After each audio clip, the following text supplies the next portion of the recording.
हमारे कांग्रेस चुनाव घोषणा पत्र जारी करने के मौके पर कांग्रेस पार्टी के भूतपूर्व अध्यक्ष और हमारे चाहते नेता श्रीमती सोनिया गांधी जी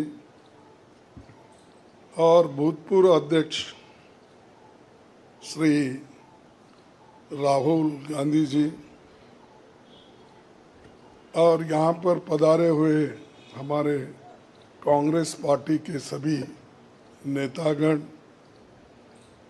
और खासकर इस जो घोषणा पत्र को तैयार किए श्री पीसी चिदम्बरम जी, केसी वेणुगोपाल जी और सारे वर्किंग कमेटी के मेंबर्स, मीडिया के मेरे दोस्तों, आज मुझे ये भी याद करना है कि बाबू जगजीवन राम का जन्मदिन भी है और जो बाबू जगजीवन राम हमारे पार्टी में बहुत साल तक 1947 से लेकर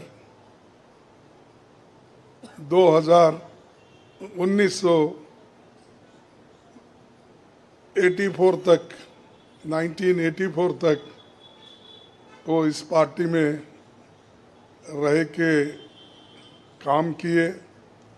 फिर जो कुछ उनका कंट्रीब्यूशन था ये बड़ा कंट्रीब्यूशन मिनिस्ट्री में उन्होंने किया।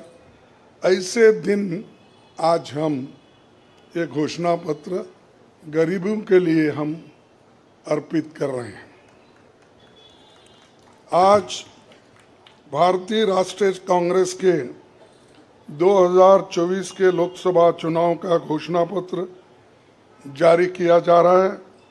इस मौके पर मैं आप सभी का स्वागत करते हुए 22 दिसंबर 2023 को जो चिदम्बरम जी की अध्यक्षता में 16 सदस्यीय कांग्रेस मैनिफेस्टो कमेटी बनी थी और 19 मार्च को CWC ने इसे मंजूरी दी थी। व्यापक जनभागीदारी और संपर्क के बाद हमारा घोषणा पत्र बना है। इसके लिए वेबसाइट आवाज भारत की बनी, जिस पर भी काफ़ी सुझाव मिले। हमारा ये घोषणा पत्र देश के राजनीतिक इतिहास में न्याय के दस्तावेज के रूप में याद किया जाएगा। राहुल जी के नेतृत्व में चली भारत जोड़ो न्याय यात्रा में 5 पिलर्स पर ध्यान केंद्रित किया गया था। यात्रा के दौरान युवा न्याय, किसान न्याय, नारी न्याय, श्रमिक न्याय और हिस्सेदारी न्याय की घोषणा की गई थी। जहाँ कहीं भी हम गए इन न्याय की बात हमने करी थी और इसकी गारंटी भी हमने दी है। इन 5 पिलर्स में से 25 गारंटी निकलते हैं। हर 25 गारंटी ने किसी ना किसी को लाभ मिलने का इसके अंतर्गत यहाँ पर हमारे मैनिफेस्टो में भी है और इसके लिए जो हम पहले से ही करते हुए आए हैं वो भी हमने इसका उल्लेख किया है। मैं कुछ बातें आपके सामने रखना चाहता हूँ। खासकर युवा न्याय के तहत हर शिक्षित युवा की पहली नौकरी अप्रेंटिसशिप के साथ पक्की हो जाए, ऐसी एक गारंटी हम दे रहे हैं और उसके लिए हम 1 लाख रुपए उसके लिए हम एक अप्रेंटिसशिप कोर्स करने वालों को खर्च करेंगे और इससे ये फायदा होगा, किसी ना किसी जगह उसको पक्की नौकरी मिलेगी, क्योंकि ये स्किल डेवलपमेंट के तहत और बहुत से इंडस्ट्रीज में इनको काम मिलेगा।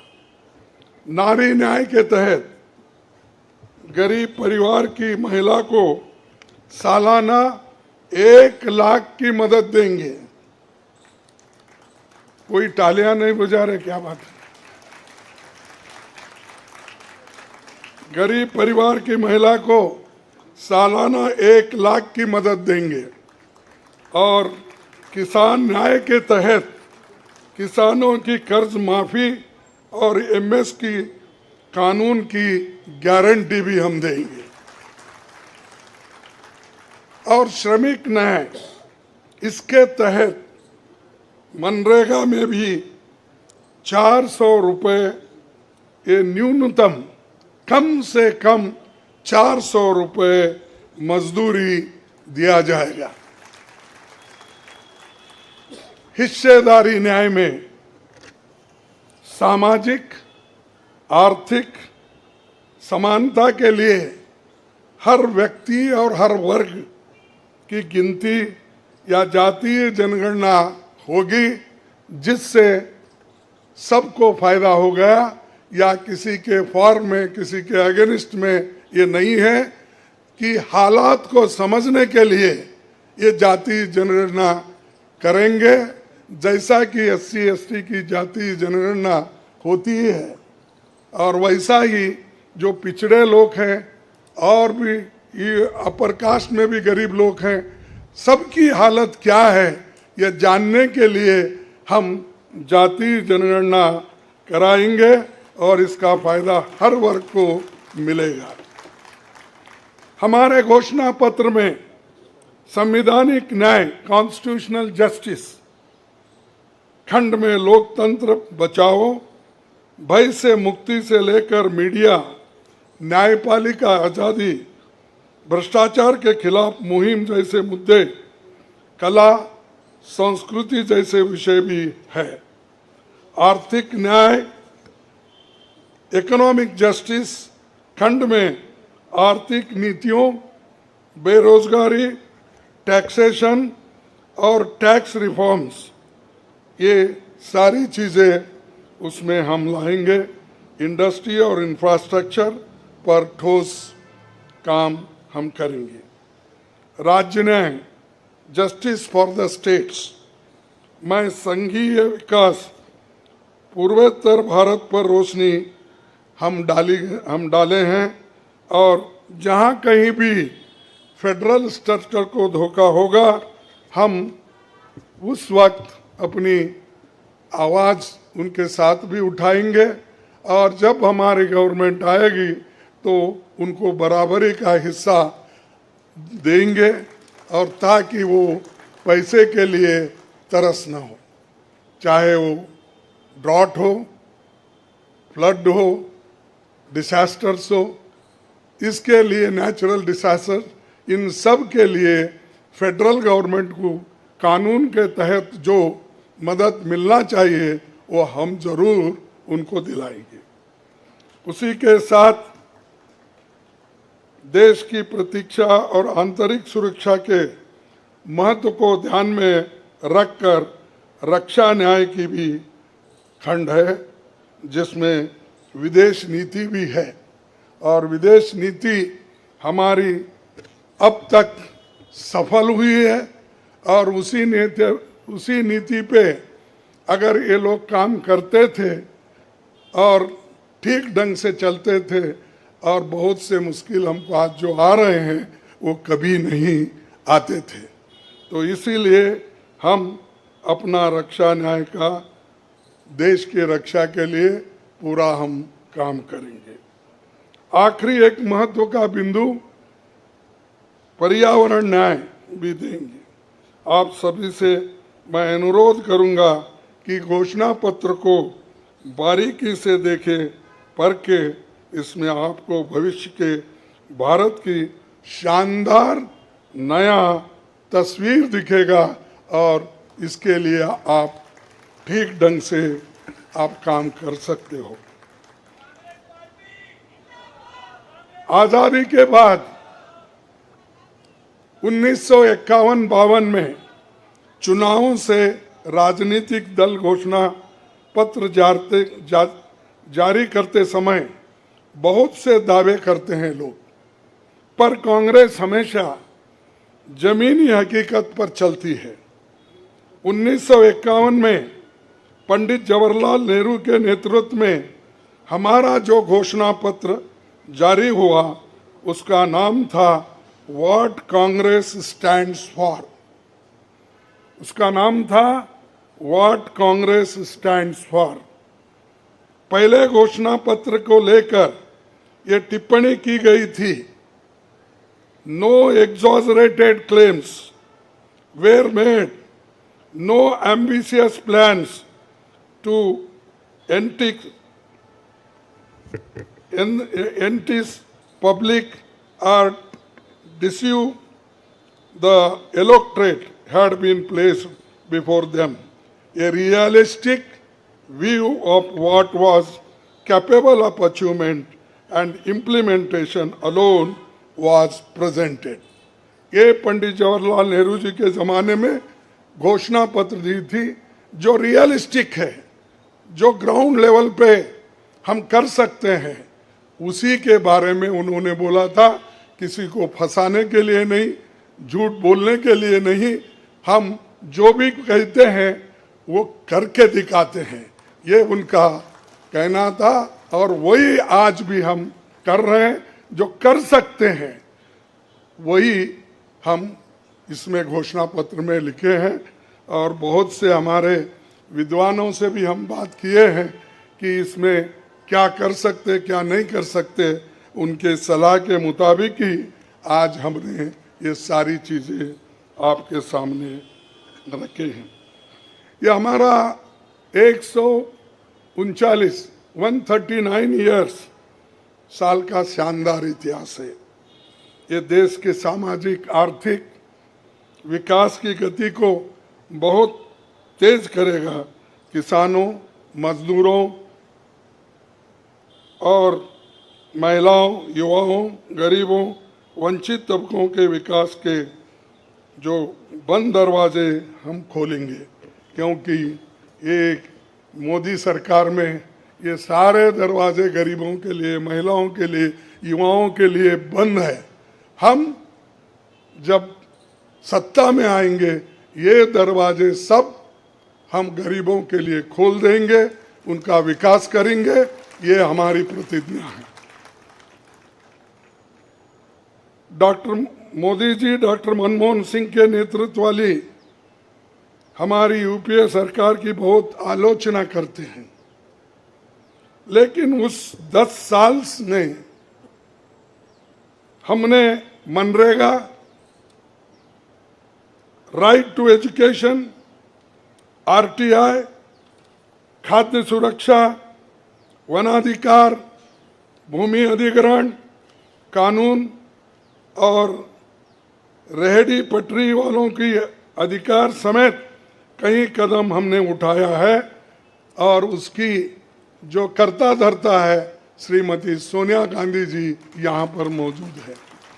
उन्होंने बारीकी से इन मनरेगा को और खास करके फूड सिक्योरिटी को बहुत लड़ा, क्योंकि मुझे मालूम है, सब चीज़ मैं यहाँ पर नहीं कह सकता कि उन्होंने इतने ये 2-3 प्रोग्राम के लिए बहुत गुस्से में रहते थे।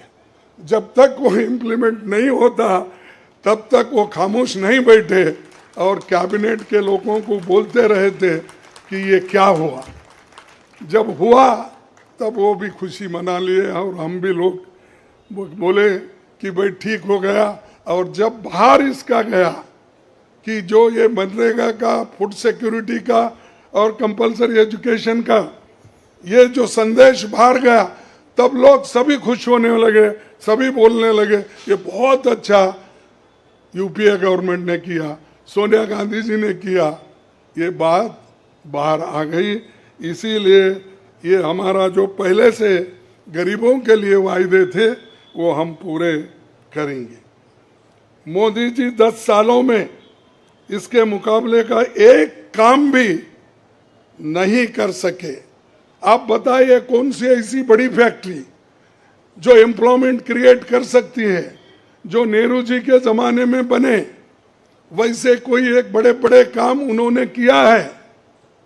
जिस देश में एक सुई नहीं बनती थी उस देश में पंडित जवाहरलाल नेहरू, इंदिरा गांधी जी ने रॉकेट बनाकर उड़ाकर दिखाया, और बहुत से जो साइंटिफिक योजनाएं थी हमने बनाए। अब मोदी जी के जमाने में तो गालियां देने का छोड़ के दूसरा तो मैं नहीं सुना, और उसके अगर कोई छुपे हुए काम है तो मेरे को बताओ ताकि मैं भी उसकी प्रशंसा करूंगा। लेकिन आज हम गारंटी जो भी दे रहे हैं हम चंद स्टेट में करके दिखाए हैं।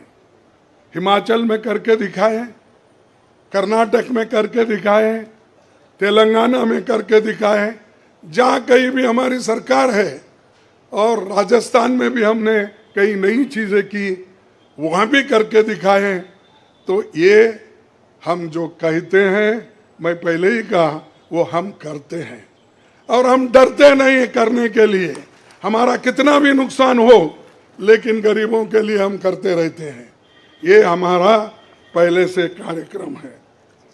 और मैं चंद बातें इस मौके पर, थोड़ी देर हो गई तो क्षमा चाहता हूँ, मैं चंद बातें आपके सामने रखना जरूरी समझता हूँ।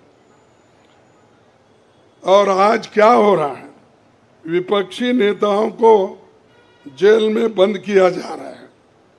चुनाव में सबको समान अवसर नहीं है, और कई मुकदमे एक के ऊपर एक, छोटी छोटी, और हमारे पार्टी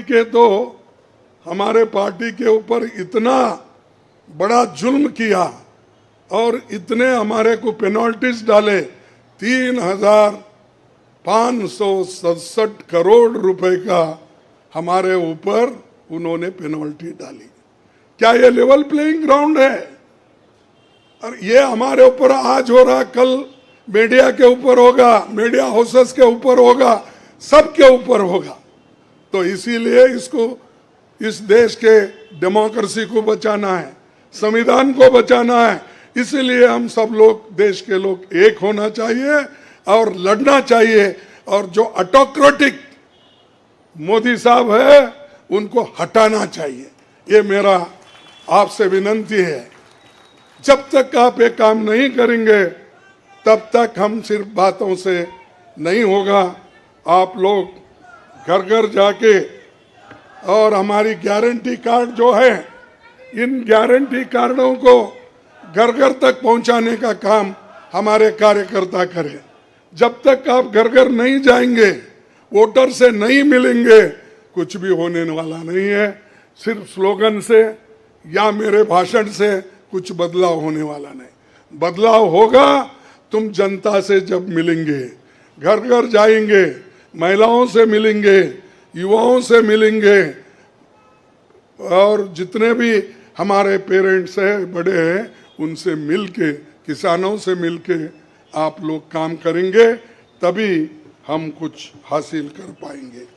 तो इसीलिए मैं आपसे विनती करूंगा, ये काम हमारा आप करेंगे, और इस ऑटोक्रेटिक सरकार को हटाने के लिए आप काम करते रहेंगे। अब बीजेपी का तो ऐसा है, चंदा दो धंधा लो, चंदा दो धंधा लो, कॉन्ट्रैक्ट लो, पैसे दो। तो उन्होंने काम किया, और वो कहते हैं कि भ्रष्टाचार मिटाऊंगा। अरे भाई, 25 लोग हमारे बड़े बड़े नेताओं को आपने लिया, और 25 नेताओं में 2 को तो एक पूरा एक्सोनरेट किया, और 23 लोगों को फिर उनको भी एक्सोनरेट किया। अरे शाह साहब के वॉशिंग मशीन में इतने लोग जो भी जा रहे हैं क्लीन होके आ रहे हैं, और भ्रष्ट लोग तुम्हारे साथ है, बदनाम हमको कर रहे हैं।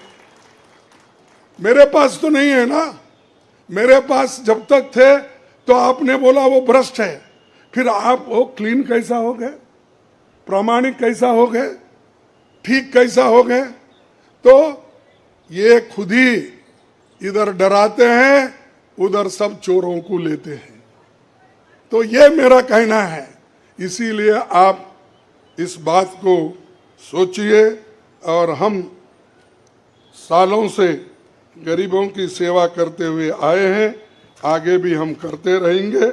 और जितने भी उन्होंने काम किया, मैं यहाँ गिनता नहीं, क्योंकि रेलवे में क्या किया, इन्फ्लेशन का क्या किया, अनएम्प्लॉयमेंट का क्या किया, ये सारे अगर बोलते कहूँ तो आप भी थक जाएंगे। तो इसीलिए मैं ज़्यादा नहीं बोलता, आप सबको मालूम है, और हमारे पूरे इलेक्शन मैनिफेस्टो में वो चीज़ वहाँ पर है। इसीलिए आप तमाम को मैं धन्यवाद अर्पित करता हूँ कि आप ऐसे वक्त जो हमको साथ दे रहे हैं, जिस वक्त लोग डर डर के चंद लोग भाग जा रहे हैं। वो डरने वाले कौन है? जो आदमी कुछ चोरी करता है वही डरता है। जो आदमी ठीक है, अपने उसूलों पे खड़ा है, उसको कोई नहीं डराता। अगर डराएगा तो भी वो उसूलों पे ठहरे हुए लोग डरेंगे नहीं। तो इसीलिए हम लोग डरने वाले नहीं। हमारे नेता श्रीमती सोनिया गांधी जी, राहुल गांधी जी, डर उनमें नहीं है, और डर का नाम भी नहीं है, और डर ये शब्द उनके पास नजदीक आता नहीं। वो डर सिर्फ मोदी को है, क्योंकि वो हमारे लोगों को ले लेके 400 पार बोलते फिर रहा है। अरे मणिपुर जैसे एरिया में नहीं जा सके, देश में विदेश में 14 फेरियां लगाए, देश में इलेक्शन का प्रचार सरकारी फंड से किया गया, सरकारी वैन से किया गया, लेकिन मणिपुर वो देखे नहीं। क्यों नहीं गए भाई? आपकी तो 56 इंच की छाती है, आपको डर कुछ भी नहीं है। हाँ, आप जा सकते हैं, लेकिन वहां हमारे नेता राहुल गांधी जी जा सकते हैं लोगों के साथ। आप क्यों नहीं जा सकते? क्योंकि आपको डर है, और डरने वाला आदमी देश की भलाई कभी नहीं करता। बाय चांस आया, अब आगे लोग उसको देखेंगे, और आप भी मजबूती के साथ हमारे साथ खड़े होंगे। इतना ही कहते हुए मेरे 4 शब्द को समाप्त करता हूं। जय हिंद।